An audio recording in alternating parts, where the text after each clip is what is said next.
सभी का वेलकम है इस नई वीडियो में। तो ये वीडियो क्यों बनाई जा रही है?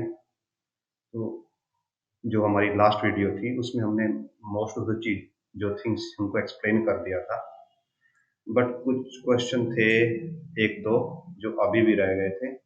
और एक हमारे परम मित्र श्री शेर सिंह जी ने क्वेश्चन पूछा था स्पेशली मैसेज करके कि भाई ये सब तो तुमने डाल दिया, बट हमें तो ये बता दो कि कौन सी देनी है कौन सी नहीं देनी है। अपने को इतने नंबरों से कुछ नहीं लेना देना। सो इस वीडियो में हम वही कोशिश करेंगे टैकल आउट करने की, और एक दो क्वेश्चन और थे। तो सबसे पहले एज यूजुअल वही डिस्क्लेमर कि भैया ये कोई फाइनेंशियल एडवाइस नहीं है, अप्रोक्सीमेशन इन्वॉल्व है, अपने डिसीजन आप खुद लीजिए, इतने समझदार आप खुद हैं। आपको कोई सिर्फ धक्का दे सकता है, डूबना आपका खुद का काम होता है। तो आप कोई भी डिसीजन लेने से पहले अपनी कैलकुलेशन कर लीजिएगा। बाद में किसी को ब्लेम मत कीजिएगा, स्पेसिफिकली मुझे तो मत, बिल्कुल भी मत कीजिएगा, बिकॉज मेरा पर्पस यहाँ पे कोई व्यू और कुछ भी कमाना नहीं है। मेरा पर्पस बस एक छोटी सी गाइडेंस देना है, जिससे आपको अगर हो सके तो थोड़ी सी हेल्प मिल जाए आपका डिसीजन लेने में। तो ये वही प्रीवियस वीडियो वाली हमारी कैलकुलेशन है जहाँ पे हमने रेट ऑफ इंटरेस्ट को 9 दिया था। अब ये क्वेश्चन आया था कि रेट ऑफ इंटरेस्ट को 9 कैसे ले लिया आपने एनपीएस का, कि एनपीएस का तो जब हम चेक करते हैं तो कम ही आता है। तो अगर मैं आपको दिखाऊं तो ये वेबसाइट है एनपीएस की, और अगर आप इसका यूआरएल देखना चाहते हैं तो ये रहा npstrust.org.in weekly snapshot NPS schemes. आप या सीधा सर्च कर लोगे जैसे, तो आप इधर एनपीएस गूगल पे NPSXIR सर्च करोगे तो यहाँ पे आपको ऐसे आ जाता है returns under NPS national pension system. जब आप इसको ओपन करोगे, और ये तो सब प्राइवेट स्कीम्स हैं, हम प्राइवेट गवर्नमेंट वाले प्राइवेट में नहीं आते। तो इसमें आपको क्या करना है, इसमें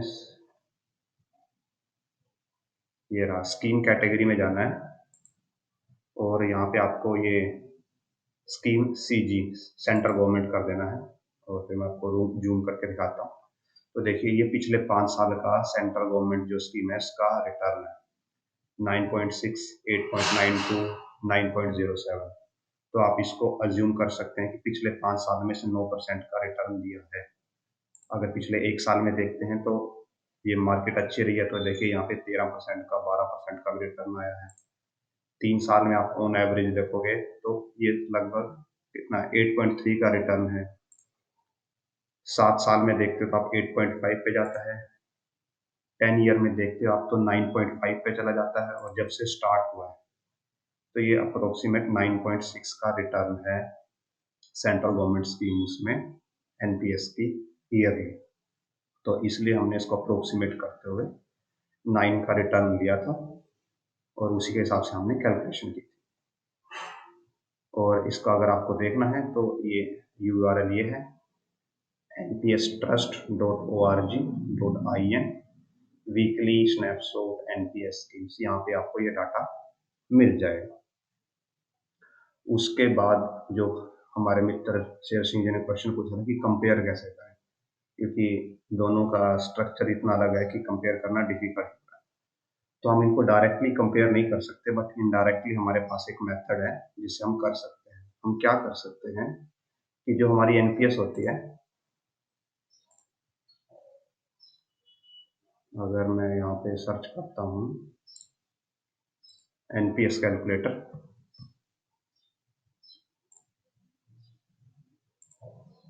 तो जब यहाँ पे आप देखेंगे ना कि I would like to purchase annuity for 40%, अभी क्या हो रहा है कि जो यूपीएस है उसमें आपको कुछ नहीं मिल रहा रिटायरमेंट पे। तो अगर हम एनपीएस में भी वही कर दें, अगर हम दोनों को कंपेयर करना चाहते हैं तो हम दोनों को एक ही लेवल पे ले आए। अब यूपीएस को तो इस लेवल पे नहीं ला सकते कि वहां से रिटायरमेंट पे कुछ निकाल लें, बट अगर हम एनपीएस में 100% की मतलब पूरा अमाउंट की पेंशन बना लें तो ये एग्जैक्टली यूपीएस की तरह काम करेगी, जहाँ पे आपको वे पैसे की पेंशन ही मिल रही है। ओके, तो फिर हम पूरे अमाउंट की पेंशन कैलकुलेट कर सकते हैं कि आपकी कितनी पेंशन बनेगी, और इस पेंशन में डी वगैरह कुछ नहीं होने वाला। ये वो है ड्रॉबैक, आप इसको बोल सकते हैं इसका। तो जो हमने कल कैलकुलेशन प्रीवियस वीडियो में कैलकुलेशंस की थी, अगर हम उन्हीं कैलकुलेशंस को लें, और ये जस्ट क्या है, रिप्रेजेंटेशन पर्पस की कैलकुलेशंस थी, तो ये एग्जैक्टली सही होंगी या नहीं होंगी हमें नहीं पता। तो अगर हम यहाँ पे जाएं जहाँ पे हमने दोनों को कंपेयर किया था अमाउंट बेसिस पे,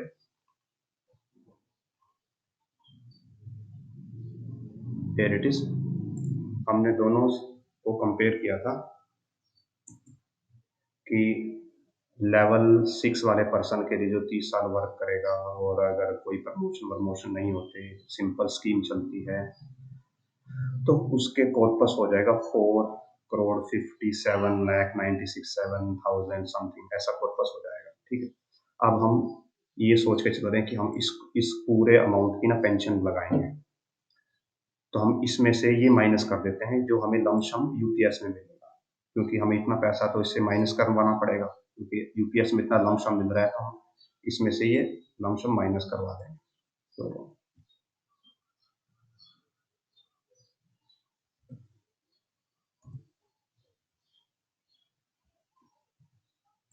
-177,0648।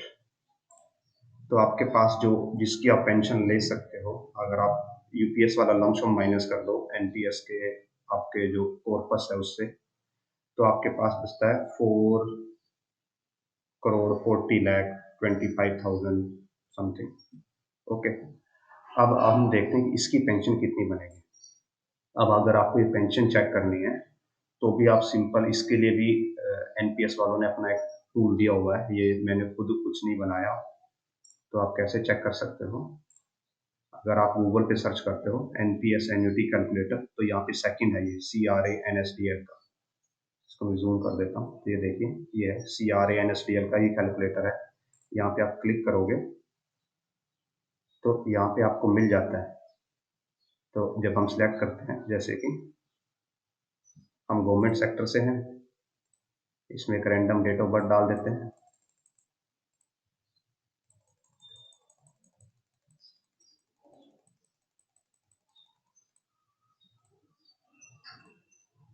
इसमें मेल कर दिया, सिंगल कर दिया, नो कर दिया, और यहाँ पे अमाउंट। अब ये अमाउंट वो डाल रहे हैं हम जो हमारे पास एनपीएस कॉर्पस से बचा है, क्या करने के बाद कि जो यूपीएस का लमसम था, क्योंकि यूपीएस में लमसम मिल रहा है और उसमें ऑप्शन नहीं है, वो तो लेना ही पड़ेगा, तो वो लमसम माइनस करने के बाद तो वो था 4,40,25,000 समथिंग। हम मंथली ये लेना चाहते हैं, और हम सभी के प्लान देख रहे हैं कि ये एन्युटी कौन कौन हमें किससे बेटर मिल सकता है। तो एनपीएस ने ना इसके साथ जो पीएफआरडी होता है, पेंशन रेगुलेटरी होती है, उसके साथ मिलकर बहुत सारे जो इंश्योरेंस कंपनी हैं उनको अथॉरिटी दी हुई है कि आप एन्युटी प्रोवाइड करवा सकते हो, लोगों को पेंशन प्रोवाइड करवा सकते हो। तो ये वो सभी ऑप्शन यहाँ पे अवेलेबल है, तो हमने सभी सिलेक्ट कर लिए, और इसको हम कैप्चा डाल देते हैं।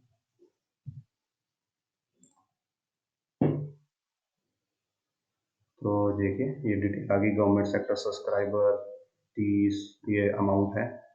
तो अब देखिए यहाँ पे आपको दिख रहा है with ROP, without ROP. With ROP का मीन्स है कि with return of purchase, means जितना पैसा आप डालोगे उसकी जब तक आपको पेंशन लेनी आप पेंशन ले लो, बाद में आप बोलते हो कि मेरा दिल नहीं करता तो पैसे वापस ले लो जो आपने पैसा डाला। मीन 100 रुपये अगर आपने डाले थे एन्युटी के लिए, जैसे हमने यहाँ पे 4,40,00,000 डाले थे, तो जब तक आपको हर महीने पेंशन लेनी है, आप हर महीने इतना पेंशन ले सकते हो। ये लगभग मतलब हर प्रोवाइडर आपको 2 लाख, 2 लाख मीन्स आपको 2.25 लाख, 2,15,000 के आसपास तो सभी दे ही रहे हैं। 13, 16, जैसे आदित्य बिरला 2,46 दे रहा है, 2.5 लाख के करीब दे रहा है। HDFC 2.25 लाख दे रहा है, और कोटक, कोटक एक ट्रस्टेड ब्रांड है, ये आपको 2,37,000 की पेंशन दे रहा है, ठीक है, और ये मंथली है। और इसमें बेनिफिट पता क्या है, ये विद रिटर्न ऑफ परचेज है। मीन्स जैसे यूपीएस के सिस्टम में क्या है कि अगर आपकी डेथ हो जाती है तो आपकी वाइफ को या आपके स्पाउस को 60% ही मिलेगा उस अमाउंट का, ठीक है। पहले हम अमाउंट कंपेयर करते हैं। जो हमने कल लास्ट वीडियो में अमाउंट निकाला था, ये देखिए, यूपीएस का पेंशन अमाउंट जो हमने अपनी कैलकुलेशन के हिसाब से निकाला था, अपनी वैल्यू डाल के निकाला था, विद डीए 255 था। यहाँ पे आप कितना ले पा रहे हो, मैक्सिमम 246 ले पा रहे हो, 256 भी ले पा रहे हो। देखिए, श्री राम लाइफ इंश्योरेंस को, और ये सभी रजिस्टर्ड हैं, तो ऐसा नहीं है कि आपके साथ कोई फ्रॉड कर लेगा। और इसका बेनिफिट एक ये चीज है, ये विद रिटर्न ऑफ परचेज है। मीन्स जब आप इसमें ये वाला ऑप्शन चूज करोगे, एनपीएस फैमिली इनकम, और ये गवर्नमेंट वालों के लिए बाय डिफॉल्ट होता है, इसको डिफॉल्ट बोला जाता है गवर्नमेंट वालों के लिए। सो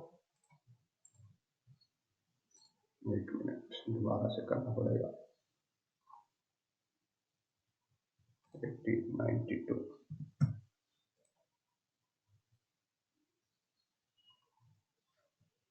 तो जब आप ये वाला ऑप्शन चूज करोगे, एनपीएस फैमिली इनकम, इसके केस में क्या है कि पहले सब्सक्राइबर को मिलेगा, मीन्स जिस पर्सन ने एन्युटी ली है, अब उसकी डेथ हो जाती है तो उसकी वाइफ को मिलेगा।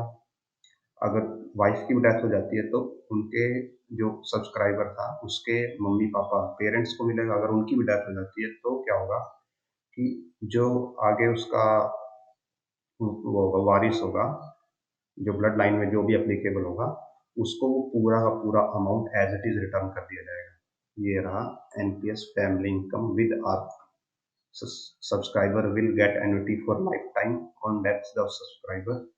Annuity will be paid to spouse of the subscriber on death of spouse, dependent mother, dependent father of the subscriber on death of last annuitant. Payment of annuity cease and 100% of the purchase price will be returned to surviving children. ये देखिए यहाँ पे mention है, surviving children को या legal hairs को वो सारा सारा पैसा मीन्स जो था ये 4,40,00,000 रुपए एज इट इज रिटर्न कर दिया जाएगा। और ये देखिए, ये एनपीएस की वेबसाइट है, मैं अपनी तरफ से कुछ खुद नहीं बना रहा, वेबसाइट पे ही गिवन है, आप भी चेक कर सकते हो।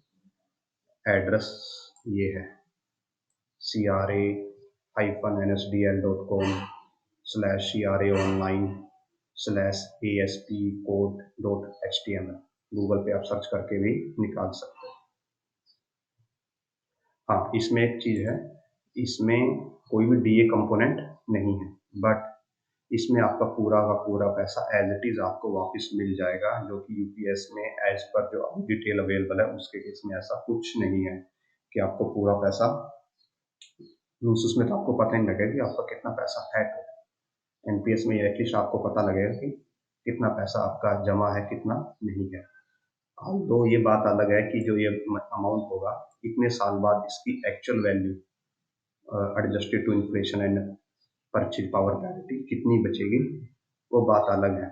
बट इस केस में आपका सारा पैसा आपके पास एज इट इज वापस आ रहा है। तो एनपीएस में यूपीएस से तो एटलीस्ट यहाँ पे तो ये बेनिफिट है ही, अगर आप एक ब्रॉड वे में देखते हो। डिपेंडिंग अपॉन की गवर्नमेंट यहाँ पे जो डीए है वो कितना देती है आपको, एक्चुअली इतना डीए देती भी है नहीं। मीन्स उस दिन का जो गवर्नमेंट सर्वेंट को डीए मिल रहा होगा, अगर वो मिलता है और वो भी विद इंडेक्सेशन बेनिफिट, वो आगे बढ़ता जाता है, ओनली उस केस में यूपीएस में किनको फायदा होगा, जिनको ना लास्ट टाइम पे प्रमोशंस मिलेंगे। क्योंकि जो एनपीएस है, एनपीएस का अमाउंट देखिए, अगर मैं आपको ऊपर टेबल दिखाऊं, जो आप स्टार्टिंग इन्वेस्टमेंट कर रहे हो ना, वो आपका सबसे ज्यादा रिटर्न देगा। मीन्स जब आप जॉब स्टार्ट कर रहे हो उस टाइम पे आपने जो इन्वेस्टमेंट्स की है, उस टाइम पे जो आपकी कंट्रीब्यूशंस हैं, वो आपको एनपीएस में मैक्सिमम आपका जो अमाउंट होगा उसका मैक्सिमम रेशियो स्टार्टिंग इन्वेस्टमेंट से आएगा। जो आपकी लेटर इन्वेस्टमेंट होगी रिटायरमेंट के आसपास, उनसे होने वाला रिटर्न बहुत कम होगा। सो एनपीएस तो स्टार्टिंग फेज पे डिपेंड करती है आपकी इन्वेस्टमेंट की, क्योंकि ये तो एक इन्वेस्टमेंट, एक्चुअली एक इन्वेस्टमेंट सर्विस है। बट जो यूपीएस है वो निर्भर करता है कि आपके लास्ट ईयर में बेसिक क्या था।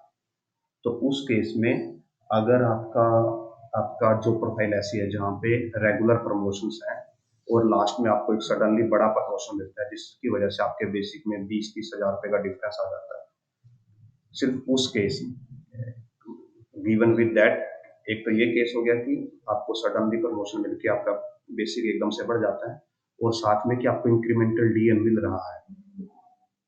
और पॉइंट जो नेक्स्ट पॉइंट है जो सबसे अच्छा इंपॉर्टेंट है कि आपकी हेल्थ अच्छी है। आपका यूपीएस लेने का कोई फायदा नहीं होगा कि आपने 60 साल में यूपीएस लिया, 70 में आप टपक गए और 80 में आपके स्पाउस टपक गए, क्योंकि वहाँ पे अभी कुछ मेंशन है कि आपकी फैमिली वालों को वो फैमिली पेंशन का तो मेंशन है वो कुछ 60 कुछ ना मिलेगा, तो उसमें तो आप कभी एनपीएस को बीट ही नहीं कर पाओगे। सो ये मेरे अपने पर्सनल व्यूज हैं इसके बारे में। आपको अगर इनसे एग्री होना है तो आप हो सकते हैं, नहीं होना है तो आप more than welcome to criticise.